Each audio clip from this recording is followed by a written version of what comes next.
പാചകവാതക ക്ഷാമം രൂക്ഷമായതിനെ തുടർന്ന് തിരുവനന്തപുരം ജനറൽ ആശുപത്രിയിലെ ക്യാന്റീൻ പൂട്ടിയതോടെ രോഗികൾക്കും കൂട്ടിരിപ്പുകാർക്കും ഭക്ഷണമൊരുക്കി നൽകുകയാണ് ചുമട്ടുതൊഴിലാളികളും CITU പ്രവർത്തകരും.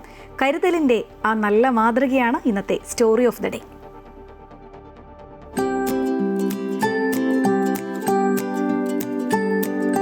പാചകവാതകം ലഭിക്കാതായതോടെ തിരുവനന്തപുരം ജനറൽ ആശുപത്രിയിലെ ക്യാന്റീൻ പൂട്ടുകയായിരുന്നു. സാധാരണക്കാരുടെ ആശ്രയമായ ക്യാന്റീൻ പൂട്ടിയതോടെ രോഗികൾക്കുള്ള ഭക്ഷണത്തിന് കൂട്ടിരിപ്പുകാർ നേരിടുന്ന ബുദ്ധിമുട്ട് വളരെ വലുതാണ്. ആശുപത്രി അധികൃതർ ഇത് ശ്രദ്ധയിൽപ്പെടുത്തിയതോടെയാണ് CITU തൊഴിലാളികളും ചുമട്ടുതൊഴിലാളികളും സംയുക്തമായി ചേർന്ന് രോഗികൾക്കായി പൊടിയരിക്കഞ്ഞി വിതരണം ആരംഭിച്ചത്. ജനറൽ ആശുപത്രിക്ക് മുൻപിൽ വിറകടുപ്പ് കൂട്ടിയാണ് പൊടിയരിക്കഞ്ഞി തയ്യാറാക്കുന്നത്.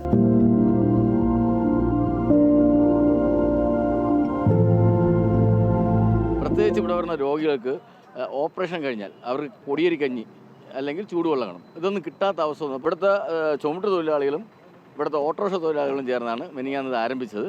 അവരുടെ അധ്വാനത്തിൻ്റെ ഒരു വിഹിതം പൊടിയരി വാങ്ങിക്കാനും അതോടൊപ്പം തന്നെ നാരങ്ങയും വാങ്ങിക്കാനും വേണ്ടി അവർ അധ്വാനത്തിൻ്റെ വിഹിതം ഇട്ടിട്ടാണ് ഇങ്ങനെ ഒരു സംരംഭം അവർ തുടങ്ങിയത്. എന്തായാലും ഇത് തുടർന്നു പോകാനാണ് ഇപ്പോൾ തീരുമാനിച്ചിട്ടുള്ളത്.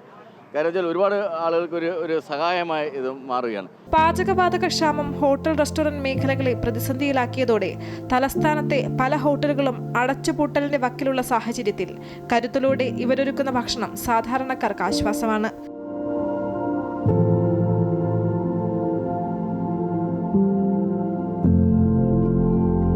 നല്ലൊരു ആശ്വാസമാണ്. ഇപ്പോഴേ ഗ്യാസ് ഇല്ല എന്നൊക്കെ പറയണതിൻ്റെ വലിയൊരു ആശ്വാസമാണിത്. ഈ നന്മയ്ക്ക് കൈത്താങ്ങാകുന്നവരും ഏറെയാണ്. 10 മുതൽ നമ്മൾ സൗജന്യമായിട്ട് ഇങ്ങനെ കഞ്ഞി വിതരണം ചെയ്യാം. ഇപ്പോൾ ഇത് കണ്ടുകൊണ്ടുവന്ന ആശുപത്രിയിലെ അധികാരികൾ തന്നെ ചില സ്റ്റാഫ് തന്നെ ഇന്നലെ 5 കിലോ പൊടിയരി വാങ്ങിച്ചു തന്നു.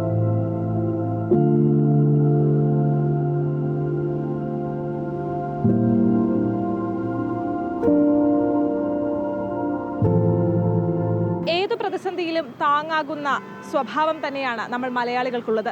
അതിൻ്റെ മനോഹരമായിട്ടുള്ളൊരു മാതൃകയാണ് ഈ ജനറൽ ആശുപത്രി പരിസരത്ത് നമുക്ക് കാണാൻ സാധിക്കുന്നത്.